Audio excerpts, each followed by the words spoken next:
বুলি তেতিয়া অসমত পাচাউলি নামটো বহুতেই নাজানিছিলে কি বস্তু কি কথা আৰু সেই সূত্ৰে বেংকবিলাকেও নাজানিছিলে গতিকে বেংকে মোক ফাইনেন্স দিব বলে তেখেতসকলক অপাৰগ আছিলে তেখেতসকলে মানা কৰিছে যে আমি নতুন ক্ৰপত আমি নিদিওঁ আৰু ফিজিবিলিটি ৰিপৰ্ট বিচাৰিছিলে ফিজিবিলিটি ৰিপৰ্টবিলাক তেতিয়া কোনো অৰ্গেনাইজেশ্যনে দিব পৰা নাছিলে যিহেতু এই খেতিটো অসমত প্ৰচলিতই নাছিলে তেখেতসকলে নাজানিছিলে তাৰপিছত মই বহুত সাহসৰে এইটো কৰিলোঁ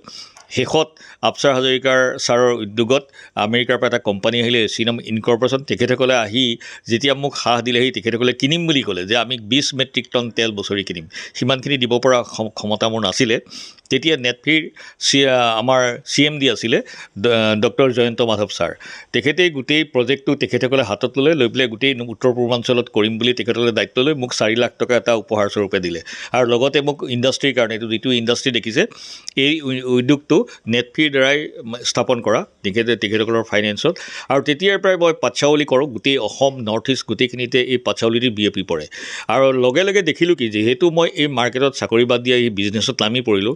দেখা গ'ল যে ইয়াৰ দেখোন স্ক'প বহুত বেছি আৰু লগে লগে মই খেতি সম্প্ৰসাৰণ কৰিলোঁ মোৰ নিজৰ মাটি নাই এই ফেক্টৰী মাটিখিনি মই কিনি লৈছিলোঁ তাৰপিছত বাকী মই 300 বিঘা মাটিত কৰিছিলোঁ 300 বিঘা মাটি মই কালক্ৰমত এবছৰতে নহয় ক্ৰমান্বয়ে এবছৰ দুবছৰ তেনেকৈ 10 বছৰৰ ভিতৰত মই 300 বিঘা মাটি কৰিলোঁ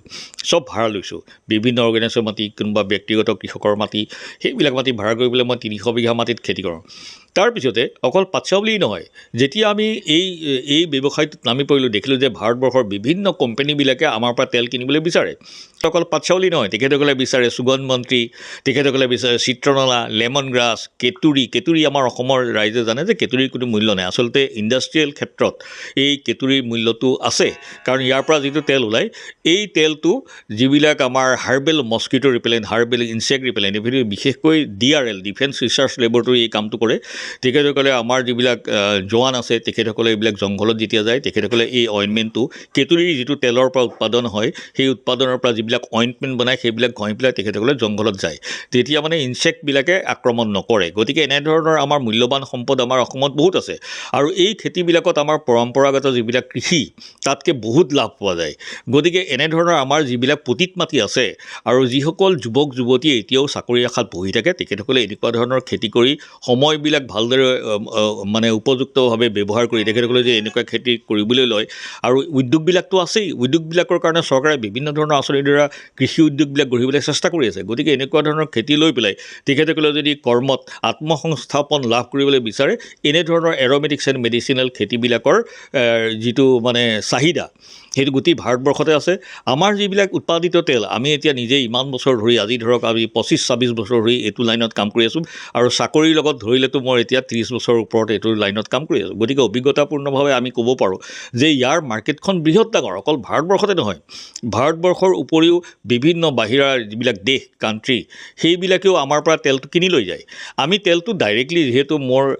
এতিয়া এক্সপৰ্ট লাইচেঞ্চ নাই গতিকে আমাৰ বেলেগ অৰ্গেনাইজেশ্যন আছে কাৰণ ভাৰতবৰ্ষৰ বিভিন্ন আমাৰ কোম্পানীবিলাকৰ লগত যোগাযোগ আছে বা বিভিন্ন ষ্টকিষ্টৰ লগত আমাৰ সম্পৰ্ক আছে গতিকে তেখেতসকলে কি কৰে যিহেতু আমাৰ জেনুইন অইল ইয়াত কোনো ভেজাল নাথাকে গতিকে সেই তেলবিলাক কিনি লৈ যায় গৈ পেলাই তেখেতসকলে এক্সপৰ্ট কৰে ডাইৰেক্ট মই নকৰিলেও তেখেতসকলৰ দ্বাৰাই আমাৰ তেল চিত্ৰনলা লেমন গ্ৰাছ পাচাউলি সুগন্ধ মন্ত্ৰী আৰু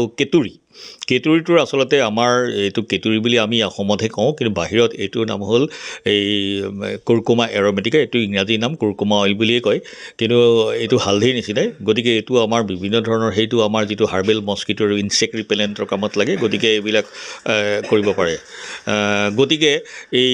আমি টোটেল ব্যৱসায় বুলি ক'বলৈ গ'লে আমাৰ চবৰে বেলেগ বেলেগ হয় এতিয়া চিত্ৰনলাৰ 1 লিটাৰ তেলৰ দাম 1800-2000 টকা লেমন গ্ৰাছৰ হ'ল 1 লিটাৰ তেলৰ দাম 1500-1600 টকা আৰু পাচাউলিৰ দামটো বহুত বেছি আমি 2 মাহৰ আগতে তেল বেচিলোঁ 15,200 টকা 1 লিটাৰ তেলৰ দাম আৰু সুগন্ধ মন্ত্ৰী আমাৰ যিটো সুগন্ধ মন্ত্ৰী এই খেতিটো আমি নকৰোঁ কিন্তু কৰিবলগীয়া মই ইয়াৰ বিষয়ত বহুত আৰ্টিকল লিখিছোঁ যে অসম চৰকাৰে বিভিন্ন স্কিমৰ জৰিয়তে সুগন্ধ মন্ত্ৰীটো আমাৰ কৃষক ফিল্ডত কৰিব লাগে আমাৰ যেনেকৈ ধান মাহ সৰিয়হৰ কাৰণে বছৰি স্কিম আহে এগ্ৰিকালচাৰ ডিপাৰ্টমেণ্টৰ পৰা তেনেধৰণে সুগন্ধ মন্ত্ৰীৰ ওপৰত কৰিব লাগে কাৰণ সুগন্ধ মন্ত্ৰী যদি খেতি কৰে 3 বছৰ হয় লাগে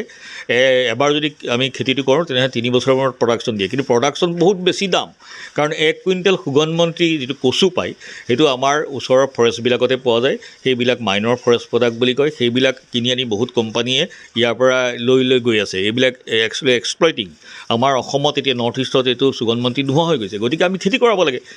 গতিকে চৰকাৰৰ এইটো দৃষ্টি পৰিব লাগে এইটো ক্ষেত্ৰত আৰু যদি আমাৰ ইনকমৰ বিষয়ে কওঁ আমাৰ কোটি টকাৰ ওপৰতে যায় কাৰণ আমাৰ কৃষি বিভাগত খৰচটো বহুত বেছি কাৰণ অকল ময়ে নেখাওঁ যিমানবিলাক আমি ইনকম কৰোঁ তাৰে বহুত এটা পাৰ্চেণ্টেজ সেইবিলাক আমি আমাৰ যিবিলাক কৰ্মী আছে তেখেতসকলে লৈ যায় কাৰণ এতিয়া মোৰ 20-22জনমান ষ্টাফেই আছে আৰু সময়ত যেতিয়া ছিজন আহে কামবিলাকৰ খেতিবিলাকৰ সদায় ছিজন থাকে যেতিয়া বাৰিষা সময়ত আমাৰ কাম বহুত দৰকাৰ তেতিয়া 100ৰ ওপৰত হৈ যায় গতিকে ইমানখিনি মানুহ মোৰ লগতে জড়িত হৈ থকাত মই গৌৰৱান্বিত